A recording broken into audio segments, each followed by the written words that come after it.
আপনি জানলে অবাক হবেন, ফ্রি সার্ভিস সত্ত্বেও হোয়াইট হাউস কি করে অর্থ সংগ্রহ করে। হোয়াইট হাউস, যা মার্কিন যুক্তরাষ্ট্রের প্রেসিডেন্টের সরকারি বাসভবন ও কার্যালয়, তার প্রতিদিনের কাজকর্মের জন্য বিভিন্ন ধরনের অর্থ সংগ্রহের মাধ্যম ব্যবহার করে। যদিও এটি একটি সরকারি প্রতিষ্ঠান এবং এর প্রধান লক্ষ্য হল জনসেবা প্রদান, তবুও নানা খাতে অর্থ সংগ্রহের জন্য একাধিক পন্থা অবলম্বন করা হয়। এটি একদিকে সরকারি বাজেট থেকে ভর্তুকি পায়, আবার অন্যদিকে বিভিন্ন ধরনের পৃষ্ঠপোষকতা, দাতব্য সংস্থা ও আউটসোর্সিং চুক্তির মাধ্যমে আর্থিক সহায়তা অর্জন করে।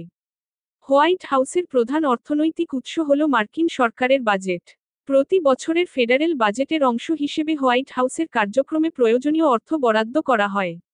এই বাজেটের মধ্যে প্রশাসনিক ব্যয়, কর্মী বেতন, ভবন সংরক্ষণ, নিরাপত্তা ব্যবস্থাপনা, প্রযুক্তি খরচ এবং অন্যান্য জরুরি খরচ অন্তর্ভুক্ত থাকে। এটি একটি সরকারি অর্থায়ন ব্যবস্থা, যা প্রাপ্ত হয় মার্কিন করদাতাদের কাছ থেকে, যারা সরকারকে বিভিন্নভাবে কর প্রদান করেন।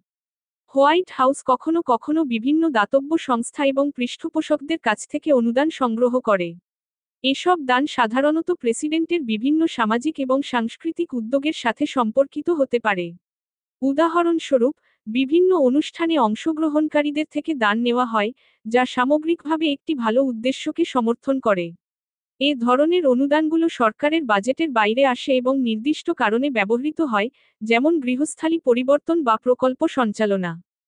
হোয়াইট হাউজে অনেক সময় বিভিন্ন ধরনের অনুষ্ঠান এবং প্রোগ্রাম আয়োজন করা হয়, যেমন প্রেসিডেন্টের ভাষণ, আন্তর্জাতিক সম্মেলন, রাজনৈতিক পার্টি বা বিশেষ অনুষ্ঠানে।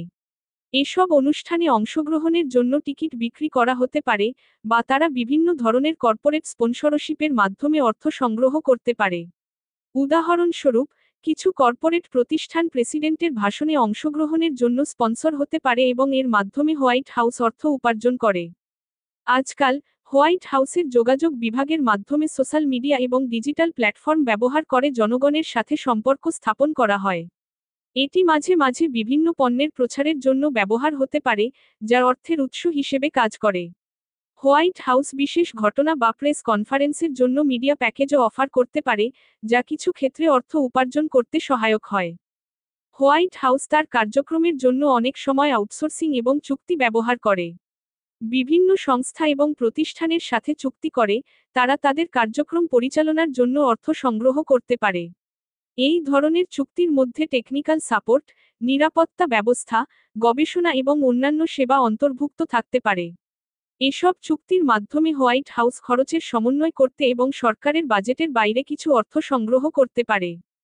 প্রেসিডেন্ট যখন বিদেশ সফরে যান, তখন এই সফরের খরচ এবং অন্যান্য আর্থিক ব্যবস্থাপনা বিভিন্নভাবে সংগৃহীত হতে পারে। কিছু সময়, রাষ্ট্রীয় সফরের জন্য বিদেশি সরকার বা সংশ্লিষ্ট দেশ খরচের একটা অংশ বহন করতে পারে। এমনকি কিছু সময় সফরের উদ্দেশ্যে বিভিন্ন কর্পোরেট প্রতিষ্ঠান বা ব্যবসায়িক গ্রুপ অর্থ সাহায্য করতে পারে, যা রাষ্ট্রীয় কাজকর্মের অংশ হিসেবেই গ্রহণ করা হয়। হোয়াইট হাউস এবং মার্কিন প্রেসিডেন্টরা কখনো কখনো বিভিন্ন বই বা পণ্য বিক্রি করে তাদের কার্যক্রমের জন্য অর্থ সংগ্রহ করে। যেমন, প্রেসিডেন্ট বা প্রথম মহিলা তাদের স্মৃতিকথা, বক্তৃতার বই, অথবা সরকারি নথিপত্র প্রকাশ করে তা বিক্রি করেন। এসব বই বিক্রি থেকে প্রাপ্ত অর্থ হোয়াইট হাউসের কর্মকাণ্ডে সহায়ক হতে পারে। মার্কিন প্রেসিডেন্ট নির্বাচনের সময়, হোয়াইট হাউসের পক্ষ থেকে নির্বাচনী প্রচারণায় অর্থ সংগ্রহ করা হয়। এই অর্থ সাধারণত নির্বাচনী তহবিলের মাধ্যমে আসে, যা প্রচারণার খরচের জন্য ব্যবহার করা হয়। তবে, হোয়াইট হাউস নির্বাচনের বাইরে অর্থ সংগ্রহের কোনো সরাসরি অনুমতি না পেলেও, নির্বাচনী দলের মাধ্যমে একটি আলাদা ফান্ডিং ব্যবস্থা থাকে যা রাজনৈতিক প্রক্রিয়া ও প্রচারণায় ব্যবহৃত হয়। হোয়াইট হাউস সরকারি খাতের অংশ হলেও, তা তার বিভিন্ন কার্যক্রম পরিচালনার জন্য অর্থ সংগ্রহের জন্য নানা ধরনের পন্থা অবলম্বন করে থাকে। এটি শুধু সরকারি বাজেটের উপর নির্ভরশীল নয়, বরং দান, পৃষ্ঠপোষকতা, আউটসোর্সিং এবং বিভিন্ন অনুষ্ঠানের আয় থেকেও অর্থ সংগ্রহ করা হয়। এই ধরনের অর্থ সংগ্রহের মাধ্যমে হোয়াইট হাউস তার প্রশাসনিক কার্যক্রম, নিরাপত্তা ব্যবস্থা ও অন্যান্য কাজকর্ম পরিচালনা করতে সক্ষম হয়, যা তার সঠিকভাবে কাজ করার জন্য অত্যন্ত গুরুত্বপূর্ণ।